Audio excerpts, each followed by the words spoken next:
আসসালামু আলাইকুম বন্ধুরা, যারা গরু ব্যবসা করে তারা যদি ফেরেশতাও হয়, তারা যদি কোরআন শরীফ ছুঁয়ে কোনো কসম করে অথবা মক্কা শরীফ ছুঁয়ে কোনো কসম করে, তারপরেও কিন্তু তাদের কথায় বিশ্বাস করে কোনোদিনও গরু কিনতে যাবেন না, তাহলে কিন্তু ঠকবেন। এই কথাটা কেন বললাম, আমি কিন্তু একজন মসজিদের ইমামের কাছ থেকে মসজিদের ইমামতি করে খতিব সাহেবের কাছ থেকেও একটা 4 মাসের প্রেগনেন্ট কিনে গাভী কিনে ধরা খাইছিলাম। মানে গাভিন ছিল না, সেটা আমার কাছে বিক্রি করছিল। এইরকম একটা ঘটনা ঘটছে, সেই ঘটনাটা আপনাদের সামনে তুলে ধরবো। তারা কিন্তু আমার থেকে কথাবার্তায় চালচলনে অনেক স্মার্ট। তারা শহরের লোক, যদিও আমার আত্মীয়। তারা বাঙ্গুরা থেকে একটা খামার থেকে 4 মাসের মুন্ডি বকনা, যার ভিডিও কিছুদিন আগে ছেড়েছিলাম, সে বিশাল একটা ধরা খাইছে, আবারও ধরা খাইছে। তাদের ভিডিওটা আগে আপনাদেরকে দেখায় তারা কতটা স্মার্ট ছিল, তারপরেও কিভাবে তারা ধরা খাইলো দেখুন। এটা মানে এই যে মুন্ডিটা 3 মাস শেষ হয়ে গিয়া 3 মাস 4 মাস না 15 দিন 4 মাসে পড়ছে। যদি ভাই এনে চান, যদি চেকে যদি না পাই, টাকা কিন্তু আপনি রিটার্ন করবেন। আমরা কিন্তু 20,000 টাকা দিতেছি, সমস্যা নাই, আপনারে ক্যাশ 20,000 টাকা দেওয়া হইতেছে ভাই। সমস্যা নাই। হ্যাঁ, যদি আলামত কইতে না গরু আপনি কেন কিনে দিতেন ডক্টরের থেকে যদি কোনোভাবে এই মনের কোনোভাবে যদি ডক্টর মিস করছে, তো ভাই 20,000 টাকা দিতে, এই যে বাইরে যেটা বায়না করতেছি বাইরেটা দিয়ে দিব, সমস্যা নাই। তো ভিডিওটা দেখলেন, বায়নাবাদটা করার পরে ডাক্তার পায় নাই। খামারেও কিন্তু যারা গরু ব্যবসা করে, বললাম কি যে তারা অনেক চতুর হয়ে থাকে। তাদের চতুরতার সাথে আপনি শহরে থাকেন, আপনি লন্ডন থেকেও আসেন, কিন্তু পারবেন না। এত কিছু করার পরেও আমি নিজে ঠকে গেছি। আমি কত সিস্টেম করে গরু কিনছি, তারপরে ওইখান থেকে গরু কিনে ঠকছি। আর এই 2 লোক গেছে যখন, আমি এদেরকে বলছি আপনারা, আমি বিশ্বস্ত কয়েকটা জায়গার নাম বলছি, সেইখানে কিন্তু তারা যায় নাই। মানে নিজেদের পণ্ডিত্য জাহির করতে যাইয়া কিন্তু ধরাটা খাইছে। একটা বকনা আপনি কিনলেন 4 মাসের গাভিন, 3-4 মাসের গাভিন কিন্তু বোঝা খুবই মুশকিল হয়। যারা অনভিজ্ঞ, আমাদের মতো অনভিজ্ঞ লোকের কিন্তু বোঝাটা অনেক মুশকিল। সেজন্য সবচেয়ে সঠিক পদ্ধতি হচ্ছে গাভিন বকনা কিনলেই চেক দিয়ে নেওয়া। এখন খামারি দেখাইছে ডাক্তার পাওয়া যায় না, আপনি নিলে নেন, না নিলে না নেন। আমি কিন্তু এই হামজা ডেরি খামার থেকে এটা কিনছিল। আমি সেই খামারের মালিকের সাথে কথা বলছি যে এরকম লোকটা লোন করে টাকা লোন করে গাভী কিনেছে, একটা জায়গা থেকে ধরা খাইছে এবং আপনারটা কিনেও ধরা খাইছে। সেই লোক বলতেছে, আমি তাকে বলছিলাম আপনি চেক দিয়ে নেন, সে চেক দিয়ে নেয় নাই, সে বলছে যা আছে তাই। এই কথার পর নিয়ে আসার পরে 3 দিন আগে আমারও ফোন দিছে, ভাই গাভীরা তো হিটে আসছে বীজ দিছে। ইনশাল্লাহ বীজ দিছে, বীজ দিতেই থাকতে হবে, কারণ এটা রাখবে না, বীজ কনসেপ্ট করবে না। কারণ বীজই যদি কনসেপ্ট করবে, তাহলে খামারে বিক্রি করবে কেন? এই ব্যাপারে যার থেকে এই বকনাটা কিনছে, গাভিন থাকে না বিদায় কিন্তু বিক্রি করে দিছে। তাহলে কত বড় একটা ধরা খাইছে।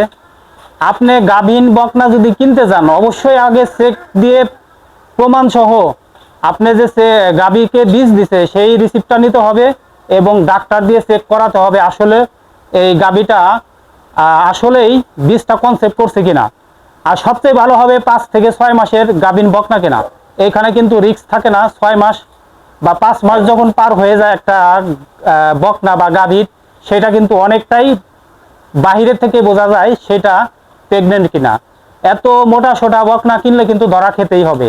এই ভাই 5 লক্ষ টাকা লোন করে একটা গাভী, যে ভিডিওটা ইতিমধ্যে আমি আপনাদের কাছে দিয়েছি, ওনার নাম মনির হোসেন, উনি ওই গাভীতে ধরা খাইছে। ওইখানে FMD ভাইরাস আক্রান্ত একটা গাভী আনছিল, ওনার পরিবারের আরও কিছু গরু ছিল, সেগুলোও কিন্তু ধ্বংস হয়েছে, মানে রোগে আক্রান্ত হয়েছে, বাছরটাও মারা গেছে।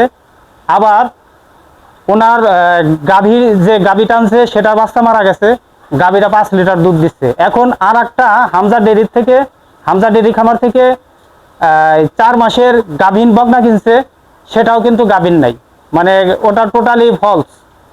এখন যে বীজ দিছে ওটাও টিকবে না, কারণ ওইটা বারে বারে হিটে আসবে, বীজ দিবে, টিকবে না।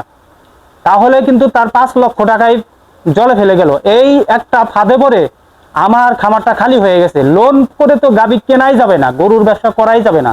তারপরে যদি এরকম ধরা খায়, তাহলে তার খামার মানে গরু পালার লাইভে আর সে কোনোদিন উন্নতি করতে পারবে না। আপনাদেরকে হাতে পায়ে ধরে অনুরোধ করি, যারা খামার শুরু করতে চাচ্ছেন, প্রবাসী ভাইয়েরা বিশেষ করে, আপনাদের অভিজ্ঞতা খুবই কম, শুধুমাত্র আপনারা ইউটিউবে এই বিক্রয়ের প্রতিবেদনগুলো দেখেন, সেইগুলো দেখে আপনারা মনে করেন অনেক অভিজ্ঞ হয়ে গেছেন।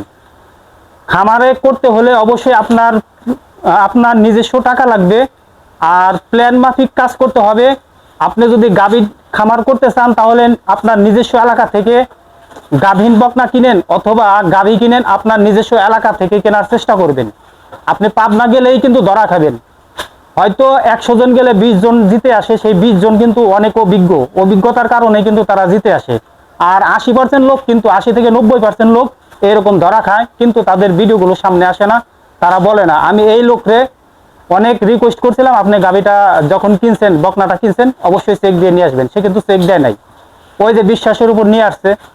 বিশ্বাস করে কোনো কিছু কেনা যাবে না, সে যদি ফেরেস্তাও হয়। বিশেষ করে গরু আপনার অভিজ্ঞতা এবং গরুর পারফরমেন্স দেখে, গরুর লাইভ দেখে তারপরে আপনি কিনবেন।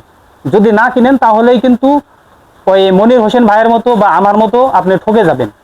পরিশেষে একটা কথাই বলি, আপনি যেখান থেকেই গাভী কিনুন, বকনা কিনুন, বিশ্বাসের উপর নয়, অভিজ্ঞতার ঝুলি থাকে যদি, তাহলে কিনবেন, তাহলে কিনতে যাবেন না। আর গরু কিনে আপনি পাবনা থেকে, রংপুর থেকে, দিনাজপুর থেকে গরু কিনে আপনি মানিকগঞ্জ, নারায়ণগঞ্জ বা চট্টগ্রামে এনে আপনি বড় খামারি হবেন, এটা ভুল কথা। আপনার এলাকা থেকে কেনার চেষ্টা করুন। বিশেষ করে আমাদের মতো যারা প্রান্তিক খামারি আছে, তাদের থেকে বকনা কিনে খামারটা শুরু করুন, তবেই কিন্তু আপনারা উন্নতি করতে পারবেন। অন্যথায় কিন্তু এই মনির হোসেন ভাইয়ের মতো বা আমার মতো ঠকে যাবেন।